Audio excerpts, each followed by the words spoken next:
एक जंगल में बंदरों की टोली रहती थी। इस टोली में दो बच्चे भी थे जो इतने शरारती थे कि उनके माँ बाप भी उनसे बहुत ज्यादा तंग आ गए थे। इसी जंगल में एक नन्हा ज़राफ़ा भी रहता था। वो बहुत ही सीधा साधा और भूला भाला था। एक मर्तबा चलते चलते वो जंगल के इस हिस्से में आ गया जहाँ बंदरों की टोली दरख्तों से पत्ते और फल फ्रूट तोड़ तोड़ कर खाने में मगन थी।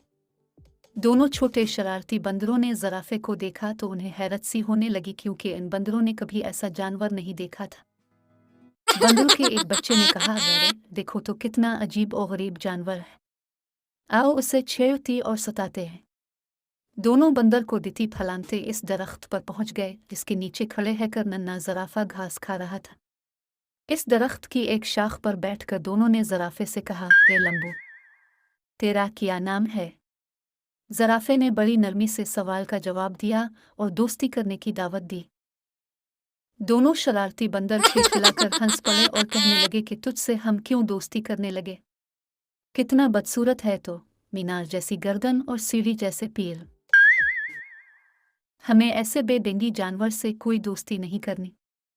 इतना कहकर दोनों बंदर ज़राफ़े को चिढ़ाने लगे। इतना ही नहीं बल्कि एक बंदर ने दरख्त से एक पका हुआ फल तोड़कर ज़राफ़े पर फेंक मारा।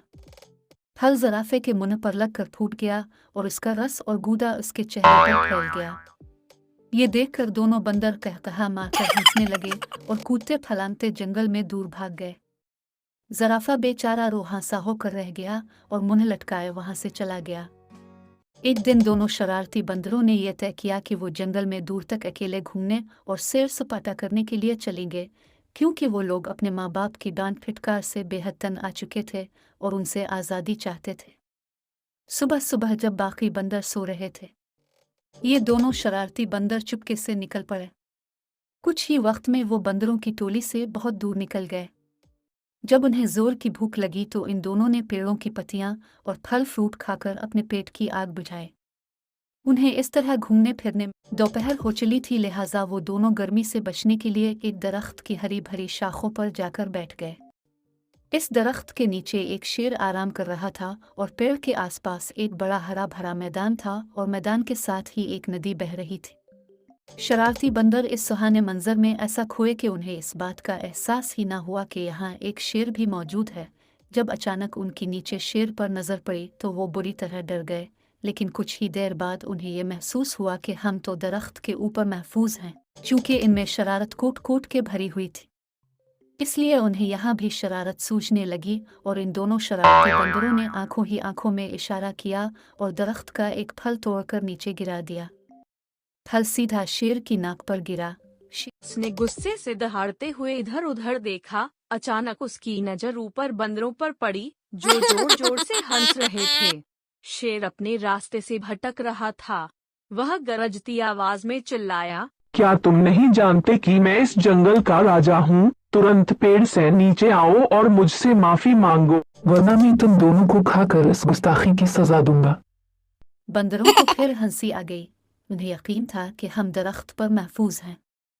शेर इनको इस तरह दोबारा हंसते देखकर गुस्से में आग बबूला हो गया और अपने पैरों को समेटकर स्प्रिंग की तरह तेजी से उछला। वरना मैं तुम दोनों को खाकर इस गुस्ताखी की सजा दूंगा। बंदरों को फिर हंसी आ गई। उन्हें यकीन था कि हम दरख्त पर महफूज हैं। शेर इनको इस तरह दोबारा हंसते देखकर गुस्से में आग बबूला हो गया और अपने पैरों को समेटकर स्प्रिंग की तरह तेजी से उछला। शेर ने बहुत अच्छी छलांग लगाई थी और दोनों बंदरों की हालत पतली हो गई थी। इतने में दरख्त के पीछे पत्तों में बंदरों को ज़राफ़े की गर्दन नजर आए। ज़राफ़े ने बंदरों को कहा, तुम मेरी गर्दन पर बैठ जाओ। बंदर ये सुनकर बहुत शर्मिंदा हुए, लेकिन क्या करते और ज़राफ़े की गर्दन पर बैठ गए। ज़राफ़ा उन बंदरों को लेकर बंदरों के घर वापस ले आया। बंदर बहुत खुश थे कि उनकी जान बच गई, लेकिन वो शर्मिंदा भी थे कि उन्होंने ज़राफ़े का कैसे मजाक उड़ाया और ज़राफ़े ने उनकी मदद की। तो प्यारे बच्चों, हमें उस कहानी से ये सबक मिलता है कि हर चीज़ अल्लाह ताला की बनाई हुई करामत है, हमें दूसरों का मजाक नहीं उड़ाना चाहिए।